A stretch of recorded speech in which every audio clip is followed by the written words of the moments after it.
మంచిర్యాల జిల్లా జన్నారంలో కూడా రచ్చ జరిగింది. కామన్పల్లి గ్రామ పంచాయతీ నాయకబుగూడ గిరిజన గ్రామస్తులు తమకు ఇందిరమ్మ ఇల్లు కేటాయించాలని డిమాండ్ చేస్తూ గ్రామ సభను అడ్డుకున్నారు. జన్నారం మండల ప్రజా పరిషత్ కార్యాలయం ముందు బైఠాయించి నిరసన చేపట్టారు. చెన్నూరు మున్సిపాలిటీలోని 17వ వార్డులో ఏర్పాటు చేసిన వార్డు సభలో కూడా రసాభాస కంటిన్యూ అయింది.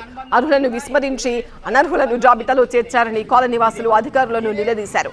అర్హులైన వారిని వెంటనే గుర్తించే వరకు వార్డు సభలు నిర్వహించకూడదని ఆందోళన చేపట్టారు.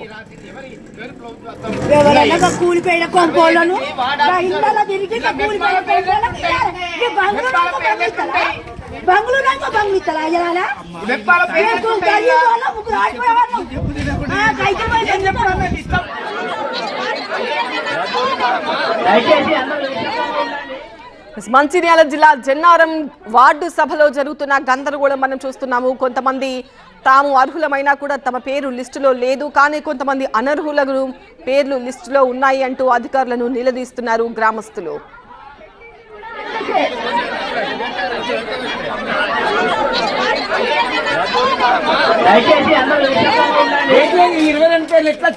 మున్సిపాలిటీకి అనుబంధంగా ఉన్న 10 పేర్లు ఎట్లా వచ్చినాయి, వాళ్ళ చరిత్రలు వెళ్ళాలి. ఒక్కొక్కరు 2 3 ఇల్లు ఉన్నాయి ఇక్కడ.